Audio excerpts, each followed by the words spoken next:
This video is sponsored by EduQuest. EduQuest offers skill-based courses in digital marketing, stock market, coding, and more. It provides self-paced and live classes with expert mentors.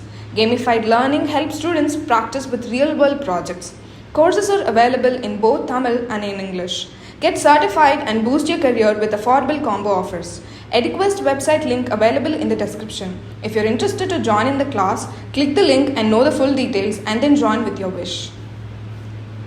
The struggle to find courses that truly speak your language, it's finally over. Welcome to EduQuest, where learning is made just for you. At EduQuest, we bring you a wide range of online courses, from career building programs to skill boosting masterclasses, all in your regional language. Because we believe language should never be a barrier to success. Our courses are tailor-made after understanding what today's learners really need. So why wait? Start learning the smarter, simpler way only with EduQuest. Visit eduquest.courses and explore your next course today. And hey, don't miss out on our exciting offers and promotions. Draupadi பாண்டவர்களுடன் வனவாசம் செய்து வனாந்தரங்களை கடந்து சென்ற பொழுது தஞ்சை மண்டலத்தில் மாவடி என்ற ஊரில் ஒரு பெரிய மாமரத்தடியில் ஒரு முனிவர் கடும் தவம் செய்து கொண்டிருந்தார். அந்த மாமரத்தில் ஒரு அழகான மாம்பழம், அதை புசிக்க வேண்டும் என்று ஆசைப்பட்டாள் திரௌபதி. உடனே அவள் கணவரிடம் கூற அர்ஜுனன் அம்பு எய்து அந்த மாம்பழத்தை கீழே விழச் செய்தார். சப்தம் கேட்டு தவம் செய்து கொண்டிருந்த முனிவர் விழித்து கொண்டார். ஆகா, நான் எப்பொழுதும் சிரஞ்சீவியாக வாழ்வதற்கு அந்த மாம்பழத்தை சாப்பிட காத்திருக்கிறேன். அதற்குள் அதனை அடித்து கீழே வீழ்த்து விட்டீர்களே. இதோ பிடியுங்கள் என்னுடைய சாபத்தை. மாங்கனிகள் விழுந்தது போல உங்களுடைய தலைகளும் வெட்டுண்டு கீழே விழட்டும் என்று சாபமளித்து கூக்குரல் இட்டார். பாண்டவர்களோ பயந்து நடுங்கி பரந்தாமனை வேண்டி அழைத்து உயிர் பிச்சை கேட்டார்கள்.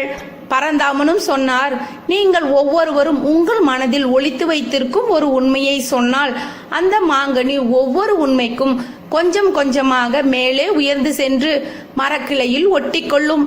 அப்படி செய்துவிட்டால் முனிவரும் சாபத்தை திரும்ப பெற்றுக் கொள்வார் என்று கூறினார். உடனே தர்மர் அவருடைய மனதில் மறைத்துள்ள ஒரு உண்மையை சொல்லவே மாங்கனி கொஞ்சம் தூரம் மேலே உயர்ந்தது.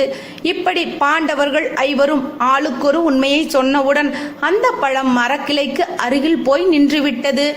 கிளையில் அது ஒட்டிக்கொள்வதற்கு ஒரு உண்மைதான் பாக்கி இருந்தது. அடுத்ததோ திரௌபதி தான் மறைத்திருந்த உண்மை ஒன்றை சொல்லியும் கூட மாங்கனி மரக்கிளையில் போய் ஒட்டவில்லை. அப்படியே நின்றபடியே இருந்தது.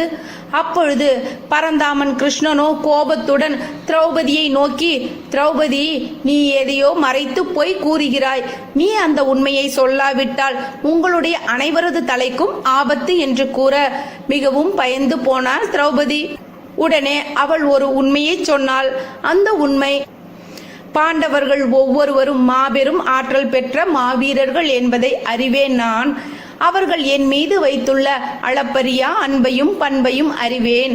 அதுபோல எனக்கும் அவர்களின் மீது தனியாத பற்றும் பாசமும் உண்டு. அப்படி இருந்தும் எனக்கு ஆறாவதாக கர்ணனின் மீது காதல் உண்டு. இதை எப்படி வெளியே கூறுவது என்று இன்று வரை அடக்கி வைத்திருக்கிறேன் அண்ணா என்றாள் திரௌபதி.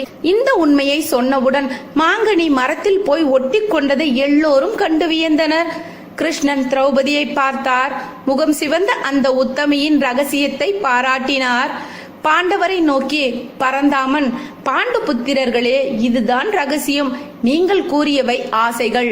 திரௌபதி கூறியதும் பழம் மரத்திலே போய் ஒட்டி கொண்டதை நீங்களே பார்த்தீர்கள் இல்லையா என்று கூறினார் சிரித்தபடியே. இந்த தகவல் உங்களுக்கு பிடிச்சிருந்தா எங்களோட சேனலை சப்ஸ்கிரைப் பண்ணுங்க, லைக் பண்ணுங்க, ஷேர் பண்ணுங்க. உங்க கமெண்ட்ஸை எங்களுக்கு மறக்காம போஸ்ட் பண்ணுங்க. நன்றி நேயர்களே.